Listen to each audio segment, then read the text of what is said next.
Every morning, cities around the world wake up the same way. Traffic slowly fills the streets. Engines idle at intersections. Brake lights glow red in long, unmoving lines. Drivers wait, scroll through navigation apps, and accept congestion as a normal part of life. For decades, this routine has defined what driving looks like. The car moves forward, stops, turns, and waits. Nothing more, nothing less. But in parts of China, that familiar picture no longer tells the full story. In some cities, a luxury SUV pulls into a flooded street, and instead of stopping, it keeps going.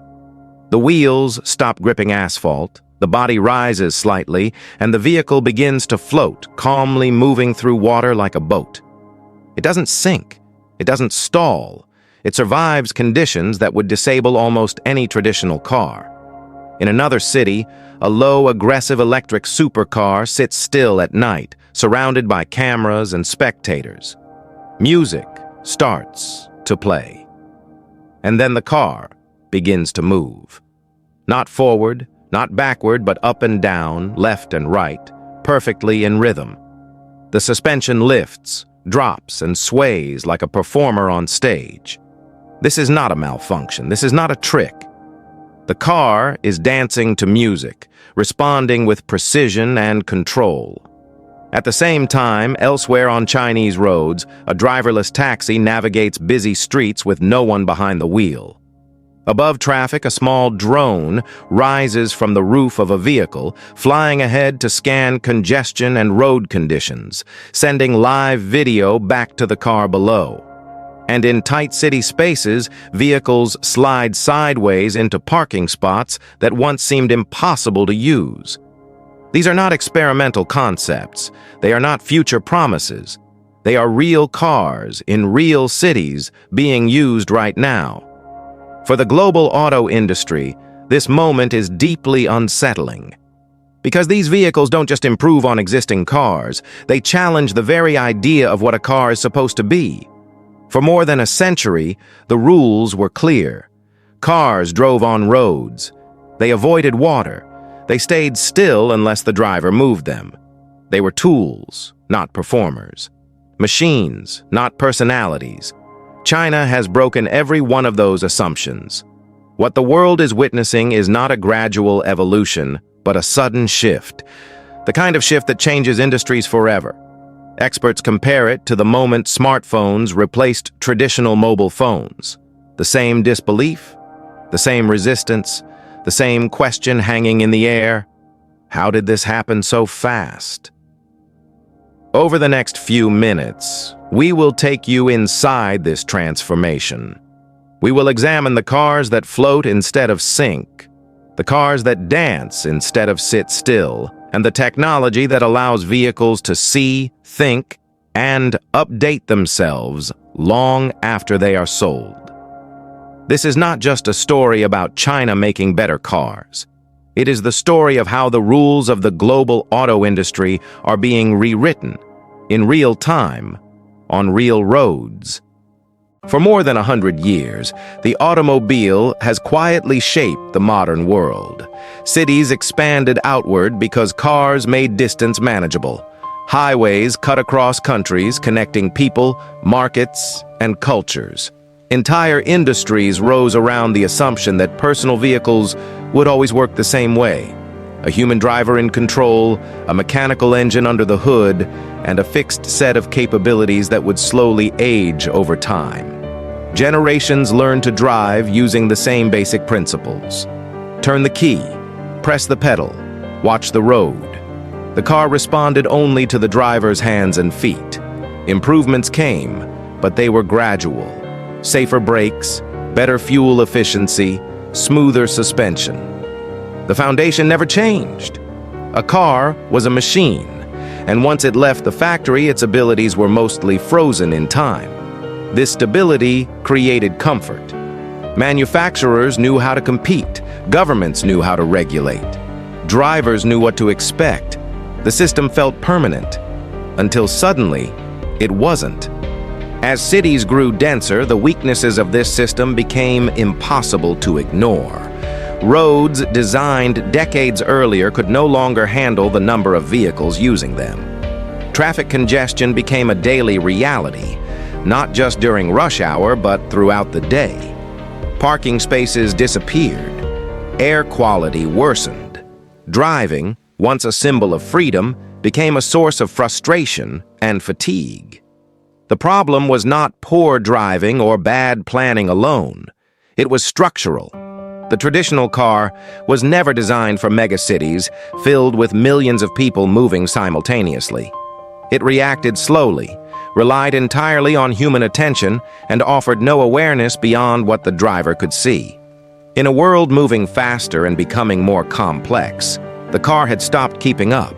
The industry responded cautiously, offering small adjustments rather than radical change, but the pressure continued to build. China entered this moment from a unique position. Unlike Europe or the United States, it did not carry a century of automotive tradition to protect. There were no legendary brands whose identities depended on preserving the past. This gave Chinese engineers and policymakers freedom to ask a question others avoided. Instead of asking how to improve the existing car, they asked something more fundamental. What should a car be in the modern city? The answer did not begin with engines or horsepower. It began with software, sensors, connectivity, and real-world urban challenges. Cars were no longer treated as isolated machines, but as part of a larger digital ecosystem that included roads, traffic systems, and even weather conditions. That shift in thinking changed everything. One of the clearest signs of this new thinking can be seen in how Chinese cars move. In crowded urban spaces, traditional steering becomes a limitation. Turning radius matters. Parking becomes a challenge. Small inefficiencies turn into daily stress. Vehicles like the BYD Yangwang U8 address this directly. By allowing each wheel to move independently, the car can rotate in place or slide sideways into tight spaces. What once required careful maneuvering and multiple attempts now happens smoothly and confidently. This is not a novelty feature. It is a response to real city problems, designed for environments where space is the most valuable resource. Once the direction was set, China moved with remarkable speed. Factories were built quickly. Supply chains were tightly integrated. Battery production, software development, and vehicle assembly were designed to work together instead of separately. This allowed new ideas to move from concept to street in record time. The result is visible at ports around the world. Massive ships loaded with thousands of vehicles depart Chinese harbors every week. These are not experimental prototypes or low-cost alternatives. They are advanced electric vehicles packed with computing power, sensors, and constant connectivity. China did not slowly enter the global market. It arrived all at once. In most parts of the world, water is the ultimate enemy of a car. Even shallow flooding can shut down engines, destroy electronics, and leave drivers stranded. For decades, this limitation was accepted as unavoidable. Cars were designed for roads, and when roads disappeared, the journey ended. Chinese engineers chose not to accept that rule. The Yangwang U8 was built with a different assumption, that modern cities are no longer predictable. Climate change has turned once rare floods into frequent events. Sudden storms overwhelm drainage systems. Streets become rivers in minutes. For millions of people, flooding is no longer an emergency scenario. It is part of daily life. Instead of asking drivers to avoid water, this vehicle was designed to survive it. The body of the car is sealed to prevent water intrusion. Critical electronic systems are protected and isolated. The battery pack, often the most vulnerable component in an electric vehicle, is reinforced and waterproofed. When floodwaters rise beyond the height of the wheels, the vehicle does something no traditional car is meant to do. It floats. At low speeds, controlled wheel movement allows the car to guide itself through water, maintaining stability and direction. The goal is not speed, but safety. The The car buys time. It allows drivers to escape flooded areas instead of abandoning their vehicle. In emergencies, that time can mean the difference between inconvenience and disaster. But what makes this feature truly disruptive is not just the engineering, it's the mindset behind it. Western automakers have long treated extreme conditions as edge cases. Chinese manufacturers treat them as design requirements. They build for what will happen, not just what usually happens. Emotionally, this changes how drivers relate to their vehicles. The car is no longer fragile. It is no longer something to fear losing when conditions turn bad. It becomes a form of security, a machine that stands with you when the environment turns hostile. This is not luxury for comfort. This is luxury for survival. And once a driver experiences a car that refuses to fail when the road disappears, it becomes very difficult to return to the old definition of normal. Human vision has limits. Drivers can only see what lies directly ahead, and even then, distractions and blind spots reduce awareness. Chinese manufacturers approach this as a technical problem, not a human one, by integrating roof-mounted drones and advanced sensor systems. Cars can now observe traffic conditions beyond the driver's line of sight. Accidents, congestion, and obstacles can be identified before they become immediate threats. Information flows continuously between the vehicle and its surroundings. Driving becomes less reactive and more predictive. This rapid evolution is often described with one phrase, China speed. But this speed is not reckless. It is organized. Software teams, hardware engineers, and designers work in parallel rather than in sequence. Real-world testing happens constantly, using data from millions of vehicles already on the road. Problems are identified quickly, fixed digitally, and deployed through updates. The car is no longer a finished product. It is a living system. At first glance, the idea sounds absurd. A car that dances. For over a century, cars were expected to do one thing well, move efficiently from point A to point B. Emotion was reserved for styling, engine sound, or brand identity. Movement itself was serious, mechanical, and restrained. The Yangwang U9 breaks that tradition completely. Using an advanced hydraulic suspension system, the car can raise and lower each corner independently, with extreme precision and speed. When music plays, the vehicle responds. It lifts, drops, leans, and pulses in rhythm. Not randomly, but with deliberate control, synchronized to sound. This is not a gimmick built for marketing videos. It is a public statement. Chinese automakers are signaling that cars are no longer just transportation tools. They are becoming interactive machines, capable of expression. For younger buyers especially, technology is expected to respond, to adapt, and to entertain. A silent object that only moves when commanded feels outdated. The dancing car represents something deeper, the merging of automotive engineering with digital culture. In the same way, smartphones evolved from communication devices into entertainment platforms. Cars are evolving beyond mobility. Emotion matters now. Culturally, this reflects a shift in values. Status is no longer defined only by speed or price. It is defined by uniqueness, by experience, and by how technology fits into everyday life. The car becomes something you interact with, not just sit inside. And there is an important technical message hidden beneath the spectacle. A suspension system capable of dancing with precision is also capable of adapting instantly to road conditions, improving handling, stability, and safety.